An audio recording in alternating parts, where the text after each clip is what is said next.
예, 2차 강의를 진행하도록 하겠습니다. 이제는 여러분 인력 신고를 했다 그러면 그 사이트 안에서 전문 직업인 배상 책임 보험이라는 것이 있습니다. 예전에는 이런 보험이 없어서 만약 시설이나 센터에서 직원들이 종사자가 일을 하다가 어떠한 문제가 생기면 본인이 부담한다든가 아니면 시설이 부담을 해야 했습니다. 그렇지만 이제는 전문직 배상 보험이라고 하는 제도가 생김으로써 시설과 이제 종사자들은 부담 없이 일을 하게 되었습니다. 자, 그런데 지금은 구분이 되었습니다만은 초창기 때는 이것이 구분이 안 돼 가지고 많은 어려움을 당한 그러한 시설과 재가센터도 있다는 겁니다. 그래서 반드시 여러분 전문직 배상 책임 보험이라고 하는 보험을 들어줘야 됩니다. 자, 전문 직업인 배상 책임 보험 뭐냐? 장기 요양 제공 기준 및 급여 비용 산정 방법 등에 관한 고시 제10조에 따르면 장기 요양 기관은 종사자가 장기 요양 급여를 제공하는 과정에서 발생할 수 있는 수급자의 상해 등에 대하여 법률상 배상해야 되는 손해를 보상하는 보험이다. 이하 전문인 배상 책임 보험이다 라고 되어 있습니다. 물론 이 제도는 굉장히 좋은 제도입니다만은 비쌉니다. 예전에 보험회사에서는 영업배상보험이라고 하는 제도가 있어서 그러한 제도 하에 서비스를 받을 수 있었어요. 물론 보험회사도 받아 있는 것은 결코 아니었습니다. 교수님 같은 경우에는 오래전에 장기 요양하기 전에 영업배상보험이라고 하는 보험을 회사와 싸워서 그래서 제가 보험을 들은 적이 있습니다. 그래서 제가 이겼어요. 이겨서 보험을 들어서 많은 사람들에게 혜택을 주기도 했습니다. 교수님 들음으로써 모든 기관들이 이런 보험이 있다. 그랬더니 2008년도부터 장기 요양이 실시된 후에 시설에서도 많은 사고가 일어나니까 법적으로 제정이 되었습니다. 근데 중요한 것은 뭐냐면 물론 시설에서 사고 날 수 있어요. 낙상의 사고라든가 다양한 사고가 나잖아요. 자, 그러면 이 전문직 배상 보험 가지고 보험을 들어줘야 되는데 어때요? 한번 사고 나면 보험회사에서 보험을 잘 들어주지 않아요. 제 개인적 생각입니다만은 이거를 법률로 강제화했으면 좋겠어요. 물론 자동차 보험도 사고율에 따라서 보상을 안 해줘요. 그렇지만 이 시설과는 조금 차원이 다르지 않나요? 그러면 국가에서 전문직 배상보험은 보험회사에서 그렇죠. 보험료를 올리려고 하지 말고 모든 보험 대상자가 될 수 있도록 전 국민이 대상자가 될 수 있도록 이러한 서비스를 받는 사람에게 대상자가 될 수 있도록 아주 법으로 제정했으면 좋겠어요. 한번 사고 나면 이 회사 저 회사 돌아다니면서 보험료 높이려고 그러고요. 참 아주 도둑놈의 심보들, 국가도 마찬가지입니다만은 도둑놈의 심보를 가지고 보험회사들이 운영을 해요. 얼마 전에 저희가 보험을 들어야 된다고 그러니까 보험을 안 들어주는 거예요. 왜 안 들어주냐면 우리는 그런 보험료의 어떠한 혜택을 받은 적이 없어요. 그렇지만 다른 시설에서 이러한 사고율이 있기 때문에 보험료도 비쌀 뿐만 아니라 보험을 안 받는다는 겁니다. 이건 잘못된 거지요. 저는 법으로 강제해서 만약에 보험회사가 이걸 안 받는다. 그러면 어떤 제재를 받는 이런 것이 저는 있어야 된다고 봅니다. 어쨌든 여러분 시설을 설치하든 재가를 설치하든 배상 책임 보험을 가입하지 않으면 불이익을 감수를 해야 되는 겁니다. 자, 방문 요양의 경우 보험에 가입하지 않은 종사자가 제공한 서비스 단가는 감산이 될 수 있어요. 90% 떨어집니다.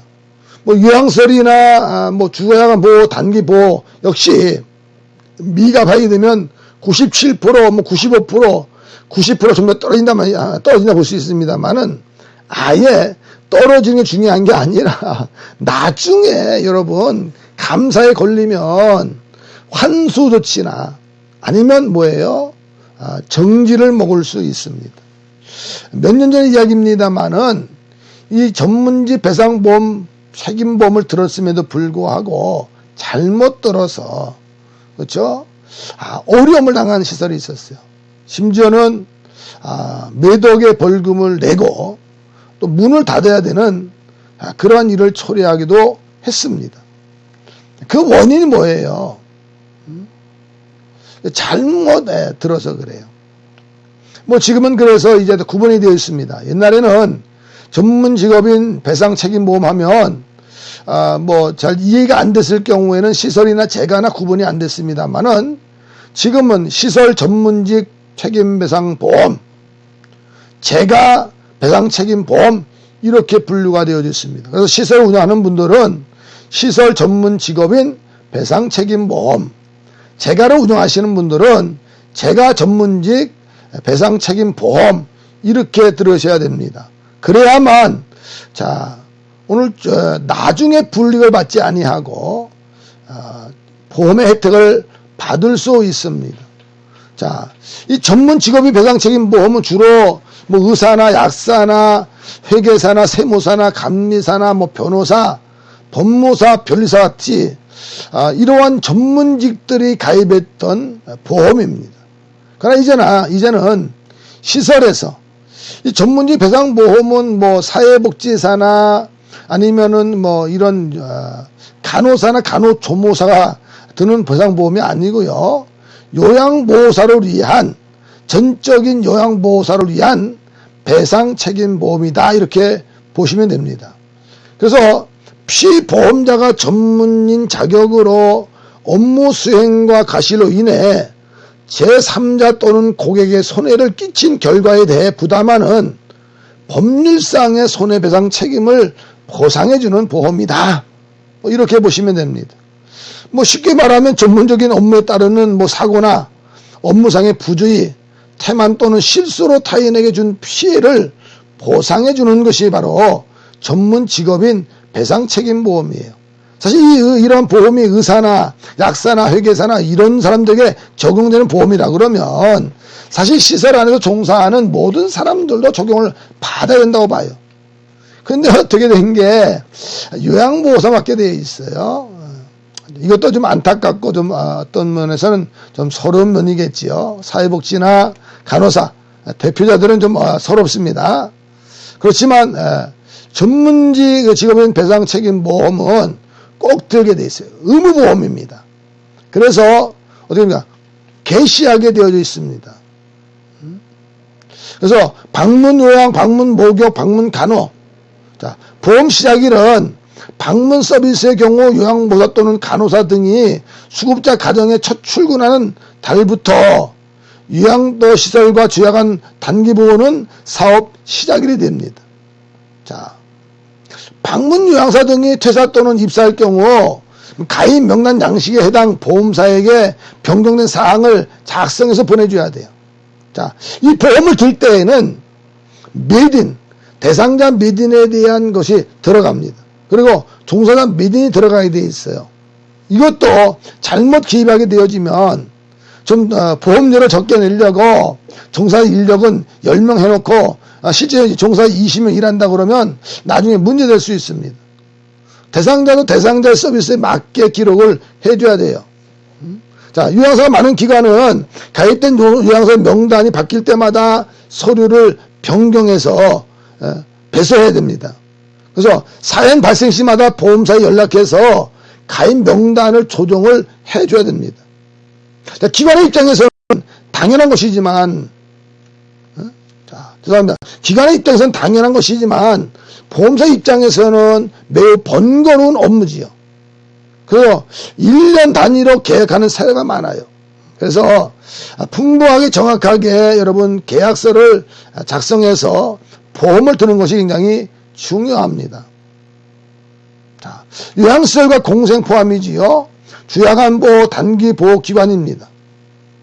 자, 사회복지사업부 제34조의 3항에 의하면 노인복지법에 따른 사회복지시설은 화재로 인한 손해배상 책임과 안전사고로 인해서 생명피해, 신체 피해를 줄 수 있는 수급자에 대한 손해배상 책임보험에 가입하도록 하고 있습니다. 바로 이것이 말이에요. 전문 직업인 배상책임보험이에요. 뭐 이외에도 다양한 보험이 있습니다만 이 보험은 여러분 5대 보험과는 다른 별개의 보험입니다. 그래서 시설에서 종사자를 위해서 들어주는 보험이다 이렇게 보시면 됩니다. 자, 그래서 요양시설 주야간 단기 보호기한은 전문 배상인 책임보험 외에도 시설 소유자 배상 책임보험 및 기타 책임보험에 가입하는 것이 좋습니다. 교수님 같은 경우에는 종사자를 위한 상해보험을 늘어놨어요. 이거는 대상자를 위한 보험이 아니라 그렇죠? 종사자를 위한 보험입니다. 그런데 여기서 얘기하는 전문직 배상책임보험은 종사자, 그것도 요양보호사를 위해 들어주는 보험이에요. 요양시설 주야간 단기 보호기간의 배상책임보험은 직원수가 아닌 입소자 수로 보험을 산정하지요. 아까로 얘기한 재관 같은 경우에는 요양사의 숫자에 의해서 보험을 든다 그러면 시설은 입소자 수에 따라서 보험이 달라집니다. 그래서 현재 입소자 수가 아니라 정원의 기준으로 해야 돼요. 교수님은 20명이니까 20명에 대한 보험을 들고 있어요. 그래야 여러분 혜택을 받을 수 있습니다. 아까도 얘기하다 말았습니다만은 이 보험 잘 들어야 돼요. 잘못하면 나중에 환수 처리당할 수 있고요. 감산이 될 수도 있어요. 수가에 영향을 많이 미칠 수 있습니다. 돈과 관계될 수 있어요. 물론 장기요양 사업은 사명을 가지고 일하는 겁니다만은 여러분이 전문직으로서 전문성을 가지고 클라이언트들에게 많은 대상자에게 서비스를 제공함으로써 이익을 얻는 거예요. 그렇죠? 근데 지금은 비영리로 되어 있습니다만은 사실 어떤 면에서는 비영리와 더불어 영리적인 일이 돼야 돼요. 자, 아까 말씀드렸어요. 전문직 배상보험이 시설이냐 재가냐. 지금은 보험회사에서 구분을 시켜놨습니다만은 잘못하면 재가에서 시설 들을 수 있고요. 시설에서 재가의 이름으로 들 수 있어요. 그러면 같은 전문직 배상보험이라 할지라도요. 그 명칭에 의해서 나중에 서비스를 받을 수 없어요. 심지어는 공단에서 환수 처리가 될 수 있어요. 모 기관에서는 시설인데 제가 배상책임보험을 들었다가 나중에 3천만 원, 4천만 원 정도의 손해를 봤어요. 환수 처리됐어요. 그래가지고 보험회사 싸우고 막 그랬습니다만은 그때 이제 교수님이 개입을 해서 처음에는 2천만 원 보험회사 물어주고 나머지는 소송을 하기로 했는데 어떻게 된지 모르겠어요. 2천만 원은 보험회사에서 받아줬는데 왜냐하면 시설에서 실수한 게 아니라 보험회사에서 실수를 했어요. 그래서 여러분들이 전문직에서 배상보험을 들 때에는 여러분이 잘 보시고 여러분 보험을 드셔야만 여러분이 혜택을 받을 수 있습니다. 자, 세 번째로는 이동 서비스를 위한 차량 등록이에요. 아무런 차가, 그렇죠. 목욕 차량이라 할지라도요, 무조건 차량만 가지고 서비스 할 수 있는 것이 아닙니다. 가정 같은 경우에는, 그렇죠. 이동, 그렇죠. 목욕, 그렇죠. 이런 것들이, 이동용이 준비됐습니다만은, 목욕탕이 준비 안 된 경우에, 또 필요한 경우에는 이동 서비스를 위한 목욕 차량이 필요합니다. 그러면 이 차량은 등록을 해줘야 돼요. 자, 이동 서비스를 위한 차량 등록은 요양시설을 운영하다 보면 최소한 한 대나 두 대 정도를 필요할 수 있어요. 일반 업무용이라고 그러면, 그렇죠? 지금 예를 들어서 여기 이동 서비스를 위한 차량 등록을 하랬는데 요거는 시설도 포함되고요, 재가도 포함됩니다. 자, 목욕 차량과는 또 다를 수도 있어요. 목욕 차량도 등록해야 됩니다만은 이동 차량 등록을 해줘야 됩니다. 일반 업무 차량이라면 대표자의 명의로 차량을 얼마든지 사용할 수 있지만 서비스 수급자를 태울 수는 없습니다. 자, 서비스 수급자를 태우고 다니다가 사고가 발생할 수 있기 때문에 나중에 보험 처리 안 되잖아요. 그러나 주야간 서비스는 공식적으로 서비스 수급자를 태우고 다닐 수 있기 때문에 허용해주고 있습니다. 바로 수급자 집에서 기관까지 또는 기관에서 집까지 모셔드리는 송용 서비스라 그러죠. 자, 이동 서비스에 해당하는 차량이 그렇죠. 이동 서비스 차량입니다. 그래서 시군구에 등록된 차량만 사용해야 됩니다. 자, 수급자를 태우고 다니다가 사고가 발생하면 책임 소재 등의 문제 때문에 반드시 시군구에 등록되지 않은 차량은 일반 업무용 차량밖에는 사용할 수밖에 없습니다. 자, 일반 업무용 차량과 수급자를 위한 클라이언트를 위한 대상자를 위한 차량은 달라야 됩니다. 그래서 설치 시고 당시에는 어떤 차량을 사용할지 분명히 생각하지 못했거나 막상 신고된 차량으로 송용 신고를 하다 보면 불편한 점이 있으면 차량 변경 또는 추가를 해야 될 상황이 되곤 합니다. 이때는 노인장기요양보험법 시행규칙 별표 제23조 서식에 보면 장기요양기간 변경 신고서에 여러분 작성을 해줘야 됩니다. 그러니까 처음부터 제대로 등록하는 것이 중요하겠지요. 자, 장기요양 신고 변경서에 보면 나와 있죠. 그렇죠? 뭐 기한장 이름 나오지요. 여기서 차량 변경이 나옵니다. 모닝, 종안대, 변경 후 스타레스 뭐 이런 것들을 기록해주는 거예요. 자, 차량이 더 필요하다 그러면 어떻게 합니까? 그렇죠? 주야간 서비스 수급자가 막 늘어날 수 있잖아요. 일단 주야간 서비스 하다 보니까는 행선지 동서남북 바꿔질 수 있잖아요. 행선지 방향이 서로 맞지 않아서 한 대의 차량 가지고는 도저히 송용을 할 수 없을 때는 어떻게 해야 될까요? 이럴 때는 차량을 더 그렇죠 등록해야 되겠죠. 이럴 때 취할 수 있는 방법은 뭐 직원 차량을 적절히 사용하는 겁니다만 이것도 등록해 줘야 돼요. 직원 차량의 소유주는 기관 또는 대표자가 아니므로 시군구 등록이 불가할 수도 있어요. 그렇죠? 중고차 몇 대를 자기 명의로 구입하고 차량 등록한 뒤 뭐 직원들의 출퇴근용으로 사용하는 경우도 있습니다만은 때로는 그런 경우도 있어요. 뭐 직원차들을 시설과 계약을 해서 하는 경우도 있습니다. 그건 뭐 드물게 있습니다만은 그래도 때로는 그렇게 등록을 해줘야만 시군구에 등록을 해줘야만 됩니다. 자, 그래서 직원 차량 임대 계약을 체결하기 위한 겁니다. 자, 다른 방법은 그만 얘기한 대로 기관과 직원이 차량 임대 계약을 체결하는 거예요. 시설에 뭐 중고차에 살기는 부담스럽고 힘들다 그러면 직원 차량을 임대 계약을 하는 겁니다. 빌려준 차량 소유자인 직원이 정상적으로 운전하게 하고 주유를 지원하면서 송용 서비스 역할을 맡기는 것이지요. 이때 송용 범위를 넓히지 않고 해당 직원의 출퇴근 노선과 가까운 것만 담당하게 되면 뭐 직원에게도 부담 없이 일을 할 수 있지 않겠어요? 그래서 이러한 송용 서비스에 그렇죠 차량을 계약하고 물론 대표자나 시설의 기관으로서 하는 것도 좋습니다만은 그렇게 하게 되면 참 많은 부담이 되잖아요. 그럴 경우에는 적절하게 직원 차량을 임대 계약을 해서 하는 것도 좋은 방법이 될 수가 있습니다. 자, 그러면 송용시 동승자가 필요하겠지요. 서비스 수급자를 차량에 태우고 이동할 때는 항상 주의가 필요합니다. 상식적으로 생각할 때 운전자는 운전에 신경을 써야 됩니다. 그래서 좌석에 앉아있는 수급자를 돌볼 사람이 필요하지요.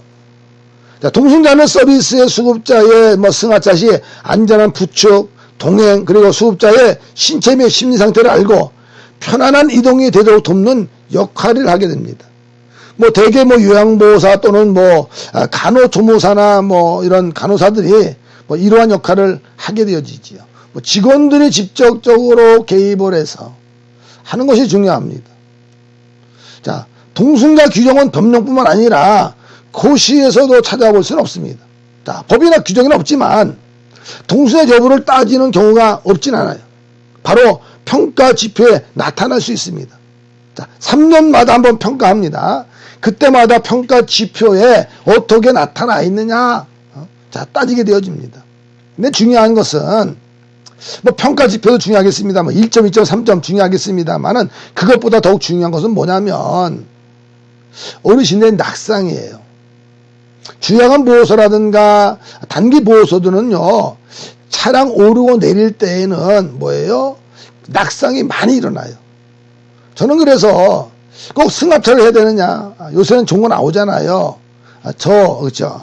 물론 카니발 같은 것도 어때요? 좀 높아요. 그래서 좀 저상층의 차량을 좀 이용하면 좋잖아요. 그러면 낙상의 위험이 적을 수도 있습니다. 그래서 아니면 좀 돈이 있다 그러면 제가 볼 때에는 뭐 계절을 해서 뭐 좀 몸이 불편한 분들은 휠체어를 이용해서 차량을 이용할 수 있는 방법도 필요할 것 같아요.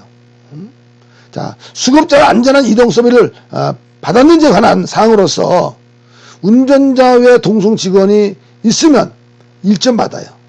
그렇지 않으면 0.5점을 받게 됩니다. 나중에 평가에 있어서 이 점수 받으려고 그것도 중요하겠습니다만 저는 가장 중요한 것은 대상자, 동승자, 클라이언트의 안전이 굉장히 중요하다. 자, 그렇지 아니하면 그렇죠. 낙상이 이루어지면 전문직 배상보험이라고 하는 들어서 처리해 주면 됩니다만은 낙인이 찍혀요. 야, 그 재가센터, 그 주야간 보호소, 그 시설 낙상이 많아 잘 모시지 못해. 뭐 이런 소리를 들을 수 있어요. 자, 여러분 시설이나 재가에서 일하시는 선생님들이 다 전문가들이에요. 얼마나 서비스를 최선을 다해서 하는지 모릅니다. 자, 그러면 그런 소리 들어야 되겠어요? 아니잖아요. 최선을 다해서 서비스하는 만큼 최고라고 하는 소리 들어야 될 것 아닙니까? 사회복지사 됐든 간호사가 됐든 요양사가 됐든 사회복지에서 일하는 사람들은 최고의 전문가입니다. 특히 케어에 있어서는 굉장히 전문가지요. 그래서 법으로는 뭐라고 그랬습니까? 케어는 좋은 말이나 사회복지 언어로는 부적절하다. 그 이유는 뭐예요? 케어는 요양보호사만이 할 수 있는 영역이기 때문입니다. 자, 여러분이 이제 시설을 설치할 때, 여러분이 이제 설치할 거예요. 대표가 될 것입니다. 아니면 여러분은 때로는 대표자이면서도 또한 종사자가 될 수도 있습니다. 그럴 때에는 시설을 설치해서 이러한 3단계의 과정을 거쳐서 여러분 게시해주고 공시해야 된다. 그렇죠? 어떻게 해요? 여러분의 시설의 정보를 어디에다가요? 사회복지시설 정보 시스템, 사통망이라고 그러죠. W포스에 게시해줘야 되고, 그 다음에 여러분 게시된 항목에 또 뭐가 있어요? 장기영 사이트에. 자, 전문직 배상보험을 들어서 전문직 배상보험을 그것도 게시하게 되어져 있어요. 구분된다 그랬어요. 시설의 전문직 배상보험이냐, 아니면 뭐라고 그랬어요? 재가의 전문직 배상보험이냐. 지금은 보험회사들마다 좀 깨어 있습니다만은 초창기 때는 이것이 안 됐다 그랬어요. 그래서 전문직 배상보험을 게시를 해줘야 됩니다. 자, 그 다음에 뭐예요? 이동 서비스랑 차량 등록. 자, 시설은 그렇죠. 어르신들 이동할 수 있는, 병원에 이동할 수 있는 뭐 이런 것, 그렇죠. 업무용 차량으로 등록해야 되겠죠. 아니면 제 같은 경우는 뭐예요? 출퇴근용이라든가 또 뭐예요? 이동 서비스.